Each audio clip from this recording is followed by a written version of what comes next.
చెప్పండి ఎట్లా ఉండబోతుంది టీపీఎస్ అభ్యర్థి? టీపీఎస్ అభ్యర్థి కాదు, టీపీఎస్ మద్దతు ఇస్తున్నటువంటి బీజేపీ అభ్యర్థి మల్కా కుమ్రయ్య గారు. మరి ఉపాధ్యాయులకు సంబంధించినటువంటి సమస్యల పరిష్కారానికి అత్యున్నతమైనటువంటి స్థానం ఇవ్వాల్సినటువంటి బాధ్యత ప్రతి ఎమ్మెల్సీది.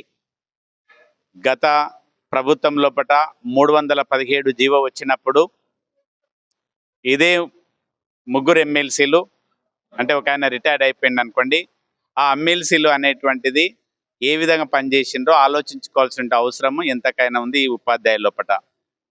ఇక ముఖ్యంగా రెండవ అంశము, 4 డిఏలు పెండింగ్ ఉంటే మరి ఏం పని చేస్తున్నారు అనేటువంటిది ఒకటి.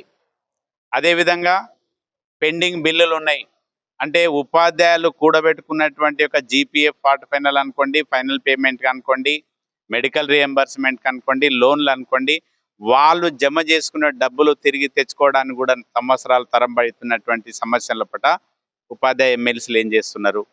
అదేవిధంగా పదోన్నతులు అనేటువంటిది అంశం అనేటువంటిది జనరల్గా ఏమనుకుంటే మా టీచర్ కూడా చాలా సంతోషపడుతున్నాం, ఏంటంటే అమ్మయ్య ట్రాన్స్ఫర్స్ ప్రమోషన్స్ అయినాయి కదా అని. ఓకే, మేము కూడా సంతోషపడదాం, కానీ ఎక్కడి వరకు సంతోషపడాలి? ట్రాన్స్ఫర్స్ అయినటువంటిది okay, it is a routine process, every year or 2 ఇయర్స్కి ఒకసారి ఖచ్చితంగా చేయాల్సిందే, దానికి ఫైనాన్షియల్ బర్డన్ ఏం లేదు. తర్వాత ప్రమోషన్స్ అనేటువంటివి ఏవి అనేటువంటిది ఆలోచించాల్సినటువంటి అవసరం అయితే ఉంది. స్కూల్ అసిస్టెంట్ నుంచి జిహెచ్ఎం తప్ప వేరే ఏం ప్రమోషన్ వస్తలేదు, హెచ్జిటి నుంచి స్కూల్ అసిస్టెంట్ తప్ప ఏం ప్రమోషన్ వస్తలేదు. మరి సంవత్సరాలు 20 సంవత్సరాలు 30 సంవత్సరాలు ప్రమోషన్ లేకుండా రిటైర్ అయినటువంటి పరిస్థితి ఉంది. ఇన్ని సంవత్సరాలుగా ప్రాబ్లమ్స్ అట్లా ఉంది. మరి ఎన్నికైన ఉపాధ్యాయ ఎమ్మెల్సీలు ఏం చేస్తున్నారు? అదే గతం లోపట ఉన్నటువంటి ఎమ్మెల్సీలు అనేటువంటిది చాలా ప్రభుత్వానికి తొత్తుగా, ప్రభుత్వానికి అనుసరణ లోపట, ప్రభుత్వాన్ని ప్రశ్నించకుండా ఉన్నటువంటి పరిస్థితి.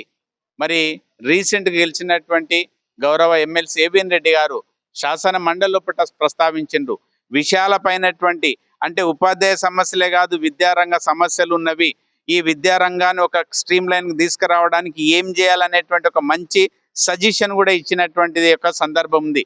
కాబట్టి అటువంటి ఒక మేధావి ఉన్నటువంటి ఒక అడ్మినిస్ట్రేటివ్గా ఫ్యూచర్ ఎట్లా ఉండాలనేట్టు ఊహించేటువంటి ఒక మంచి ఎమ్మెల్సీ కావాల్సిన అవసరం ఉంది. మేము కూడా మల్కా కుమ్మరయ్య గారికి ఎందుకు మద్దతు ఇస్తున్నామనడానికి కారణాలు ఉన్నాయి. ఎందుకంటే ఒక మారుమూల గ్రామంలో పుట్టి అత్యున్నతమైనటువంటి ఉస్మాన్ యూనివర్సిటీలో పట్ట బీటెక్ చేసి ఆ తర్వాత ఉన్నతమైనటువంటి స్థానానికి వెళ్ళి విద్యా సంస్థలను స్థాపించి అనేక మంది విద్యార్థులకు ఒక నాణ్యమైన విద్య అందిస్తున్నటువంటి వ్యక్తి. అదేవిధంగా ఈ సమాజానికి తాను సంపాదించినటువంటి, తాను కష్టపడినటువంటి యొక్క డబ్బుని ఈ సమాజానికి తిరిగి ఇవ్వాలనుకున్నాడు. ఏ రూపంలో ఇస్తే బాగుంటుంది అనేటువంటి ఆలోచనతోన ఒక పదవి ఉంటే, ఒక బాధ్యత ఉంటే, ఒక ఉన్నతమైన స్థానం ఉంటే, ఇంకా మిగతా కూడా తన యొక్క పుట్టి పెరిగినటువంటి యొక్క సొంత జిల్లా అయినటువంటి యొక్క ఉమ్మడి కరీంనగర్ సంబంధించినటువంటి వ్యక్తి కాబట్టి ఈ యొక్క ప్రాంతాన్ని ఇంకా మేము ఒక్కటే చెప్తున్నాం, మల్కా కుమ్రయ్య గారు గెలవడం వల్ల ఏమి లాభము అనేటువంటిది అంటే ప్రభుత్వం లోపల తొత్తుగా ఉండడు, ప్రభుత్వానికి కనుసన్నల్లో ఉండడు, ప్రభుత్వంతోన లాబింగ్ చేయడు, ప్రభుత్వంతోన లబ్ధి పొందడు. ఎందుకంటే దేవుడు ఆయనకి ఇచ్చినటువంటి యొక్క దాంతోన ఈ సమాజానికి సేవ చేయాలి, ఎక్కడ తప్పుంటే అక్కడ ప్రశ్నించేటువంటి ఒక తత్వం, ఎక్కడ ఏ విధమైన సమస్య ఉన్నా కూడా తన యొక్క వాణి వినిపిస్తాడు.